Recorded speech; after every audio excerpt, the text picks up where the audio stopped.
Okay, so now we're going to suction our patient. Before I got sterile, I was doing my head-to-toe assessment and I noticed the patient had adventitious lung sounds. I heard some crackles, and then also the patient's pulse oximetry was a little bit lower, and so the patient needs to be suctioned. So I've donned my sterile gloves, and I want to point out that this part of the suction catheter is sterile. So I'm right-handed, so I have that wrapped up in my dominant hand, and my left hand is going to be my clean hand. So this is what I'm going to use to touch the patient and also touch my non-sterile equipment. Remember that this is a direct route to the lungs, so that's why we're being so careful with what we're putting and exposing the lungs to and making sure that that remains sterile.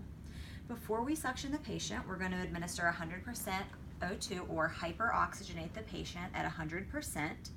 So this attaches right to the trach, and I'm going to give about 3 to 5 breaths at a rate that would be similar to how the patient would breathe. And this is just going to kind of beef them up a little bit, because when we pass the catheter into the trach, it's going to take or occlude their airway.